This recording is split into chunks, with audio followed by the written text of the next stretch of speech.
చిన్న చిన్న జరగల యోజిత్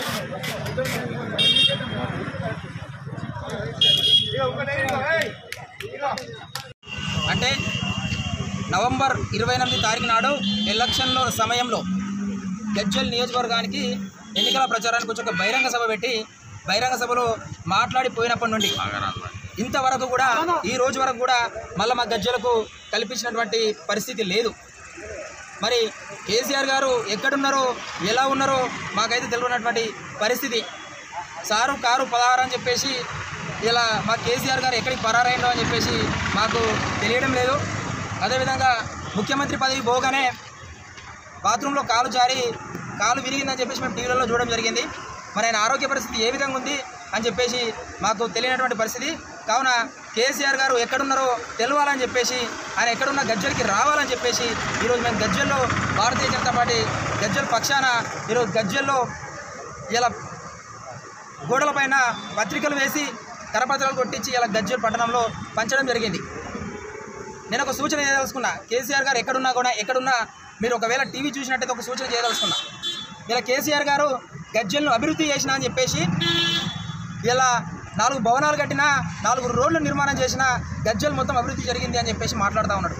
నేను అడుగుతా ఉన్నా కేసీఆర్ గారు, మీరు కట్టించినటువంటి ఏదైతే గజ్వేల్లో ఉన్నటువంటి 100 పడకల ఆసుపత్రి ఏదైతే ఉందో అక్కడ కేవలం ఆసుపత్రి మాత్రమే కనిపిస్తుంది. దాంట్లో డాక్టర్లు కనిపించరు, దాంట్లో సూదులు ఉండవు, దాంట్లో ట్యాబ్లెట్లు ఉండవు, దాంట్లో స్కానింగ్ సెంటర్లు ఉండవు.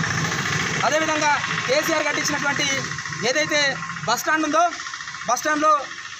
బస్టాండ్ మాత్రమే కనిపిస్తుంది తప్ప ఆ బస్టాండ్లో బస్సులకు స్టాండు లేదు, ప్రజలు అక్కడ ఉండేటువంటి పరిస్థితి లేదు. అది కేవలం గజ్వేల్లో ఉన్నటువంటి మందు బాబులకు ప్యాకడ రాయులకు మాత్రమే అది పనికొస్తూ ఉంది. అదేవిధంగా ఇక్కడ కట్టించినటువంటి మహతి ఆడిటోరియం ఏదైతే ఉందో అది కేవలం అధికార పార్టీ నాయకుల జేబులు నింపడం కోసమే అది పనిచేస్తూ ఉంది తప్ప గజ్వేల్ ప్రజలకు మాత్రం దానివల్ల ఎలాంటి ఉపయోగం లేదు. అదేవిధంగా కేసీఆర్ కట్టించినటువంటి ఎడ్యుకేషన్ హబ్ ఏదైతే ఉందో ఎడ్యుకేషన్ హబ్లో ఎడ్యుకేషన్ లేదు, కేవలం హబ్ మాత్రమే కనిపిస్తూ ఉంది. ఇలా ఆ ఎడ్యుకేషన్ హబ్లో త్రాగడానికి నీళ్లు లేవు, పురుగుల అన్నం. ఇలా ఆ కాలేజీలలో ఎడ్యుకేషన్ హబ్లో సరైన టీచర్లు కూడా లేరని చెప్పేసి మేము చెప్తా ఉన్నాం. అంటే కేసీఆర్ గారు మీరు కట్టించినటువంటి ఈ భవనాలు కేవలం చూపించడానికి మాత్రమేనా? మరి వాటిలో సక్రమంగా పని జరుగుతూ ఉందా లేదా? అవి గజ్వేల్ ప్రజలకు ఎంతవరకు ఉపయోగపడుతుందని చెప్పేసి మీకు కనీస అవగాహన లేదు, కనీస చిత్తశుద్ధి లేదని చెప్పి నేను గుర్తిస్తా ఉన్నా.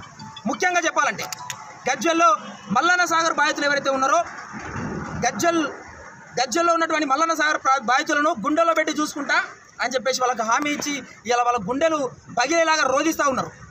ఇలా గజ్వేల్ పట్టణ కేంద్రంలో ఇల్లు లేని నిరుపేద కుటుంబం ఉండొద్దు, గజ్వేల్ నియోజకవర్గంలో ఒక పెంకుటిల్లు కూడా కనబడద్దు అని చెప్పేసి కేసీఆర్ గారు హామీ ఇచ్చారు. ఇలా నేను అడుగుతా ఉన్నా, కేసీఆర్ గారు గజ్వేల్లో ఎంతమందికి మీరు డబుల్ బెడ్రూమ్ ఇల్లు కట్టించారు?